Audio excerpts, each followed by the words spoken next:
নমস্কাৰ খেতিয়ক বন্ধুসকল, আশা কৰোঁ আপোনালোক সকলো ভালে আছে। মোৰ অন্য এটা ভিডিঅ'লৈ আপোনালোক সকলোকে স্বাগতম জনাইছোঁ। খেতিয়ক বন্ধুসকল, এতিয়াৰ দিনত আমি আলু খেতি কৰিছোঁ, বিলাহী খেতি কৰিছোঁ। তো খেতিয়ক বন্ধুসকল, অধিক কুঁৱলীৰ বাবে, অধিক ঠাণ্ডাৰ বাবে আমাৰ আলু খেতি, আমাৰ বিলাহী খেতিত ব্লাইট বেমাৰ লাগে, ভেঁকুৰনাশক ৰোগ লাগে।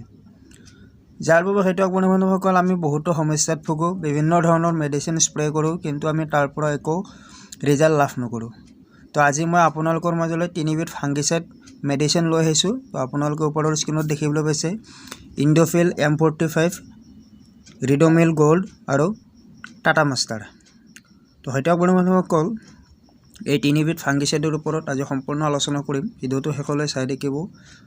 ভিডিঅ'টো ভাল লাগিলে লাইক কৰিব, শ্বেয়াৰ কৰিব, কমেণ্ট কৰিব, লগতে চেনেলটো ছাবস্ক্ৰাইব কৰিব, কিয়নো এইটো চেনেলত খেতিৰ মাছৰ লগত জড়িত সকলো ধৰণৰ ভিডিঅ' আপোনালোকে পাই থাকিব। তো আহক আজিৰ এই ভিডিঅ'টো। খেতিয়ক বন্ধুসকল,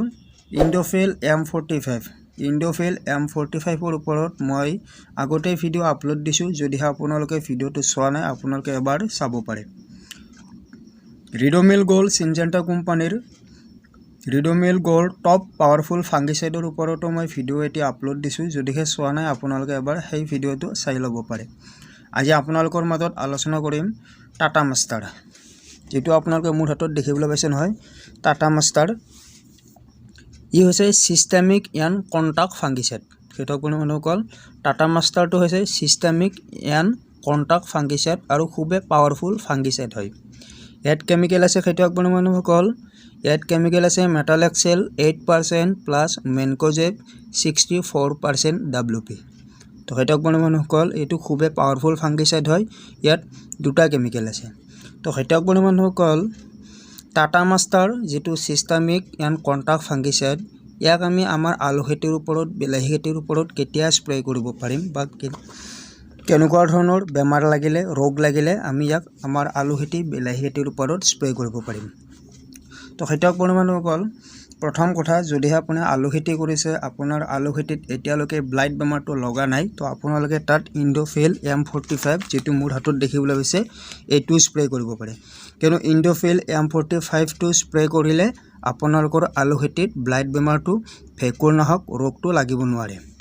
যদিহে খেতিয়ক বন্ধুসকল আপোনালোকৰ আলু খেতিত ব্লাইট বেমাৰটো লাগি গৈছে, পাতবিলাক হালধীয়া হৈ আলু গছবোৰ মৰিব ধৰিছে, গুৰিবিলাক পচি গৈছে, তো খেতিয়ক বন্ধুসকল সেই ভেঁকুৰনাশক, সেই ব্লাইট ৰোগটোৰ বাবে আপোনালোকে ইণ্ডোফিল স্প্ৰে কৰিলে তাৰ পৰা ভাল ৰিজাল্ট লাভ নকৰিব। কিয়নো ইণ্ডোফিলে যিবিলাক আলু খেতিৰ গছত, যিবিলাক আলু গছত ব্লাইট বেমাৰটো লগা নাই, তাতহে কাম কৰিব।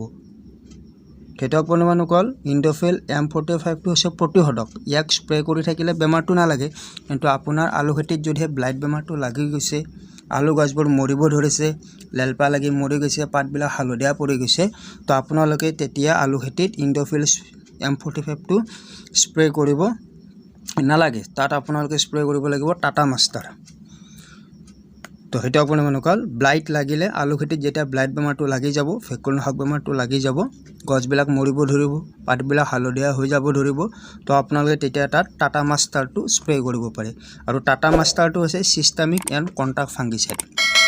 তো খেতিয়ক বন্ধুসকল, ছিষ্টেমিক এণ্ড কণ্টাক্ট ফাংগিচাইড মানে হৈছে, যদিহে আপোনালোকে টাটা মাষ্টাৰটো আলু খেতিৰ ওপৰত স্প্ৰে কৰে, স্প্ৰে কৰাতে যদিহে গছজোপাৰ পাতত পৰে, স্প্ৰে কৰা মেডিচিনটো একেবাৰে গুৰিলৈকে কাম কৰিব।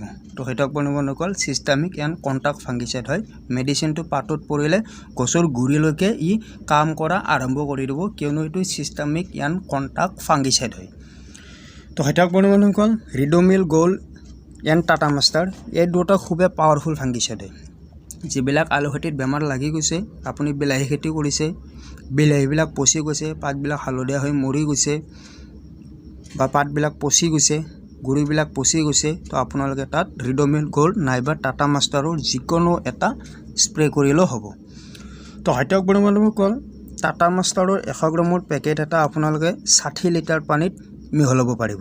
তো মোৰ হাতত যেটো পেকেট দেখিবলৈ পাইছে টাটা মাষ্টাৰৰ এটো আপোনালোকে 60 লিটাৰ পানীত মিহলাই আলু খেতিত ধুনিয়াকৈ স্প্ৰে কৰিব আৰু স্প্ৰে কৰাতে হয়তো বন্ধুসকল আপোনালোকে এটা কথা মনত ৰাখিব যেতিয়া স্প্ৰে কৰিব খুব সুন্দৰভাৱে আলু গছজোপা হওক বা বিলাহী গছজোপা হওক ভিজাই দিব তেতিয়াহে কাম কৰিব যদি আপোনালোকে পাতলকে স্প্ৰে কৰি যায় কোনোবা পাতত পৰিছে কোনোবা আকৌ পাতত পৰে নাই তো আপোনালোকৰ তেতিয়া খুব ভাল ৰিজাল্ট আপোনালোকে লাভ ইয়াৰ পৰা নকৰে তো স্প্ৰে কৰাতে এটা কথা মনত ৰাখিব ধুনিয়াকৈ এফালৰ পৰা আপোনালোকে স্প্ৰে কৰি যাব ৰিডোমিল গোল্ড নাইবা টাটা মাষ্টাৰটো এটো আপোনালোকে 4 টেংকিত মিহলাব পাৰিব 60 লিটাৰ পানী ৰিডোমিল গোল্ডটো আপোনালোকে 60 লিটাৰ পানীত মিহলাব পাৰিব 100 গ্ৰামৰ পেকেট এটা আৰু ইণ্ডোফিল M45 টো এটো হৈছে কন্টাক্ট ফাংগিসাইড ইয়াকো আপোনালোকে 40 লিটাৰ পানীত মিহলাব পাৰিব ইণ্ডোফিল M45 টো হৈছে বেমাৰ নলগা অৱস্থাত আলু খেতি হওক বিলাহী খেতিত আপোনালোকে ইয়াক স্প্ৰে কৰিব পাৰিব যদিহে আপোনালোকৰ আলু বিলাহী খেতিত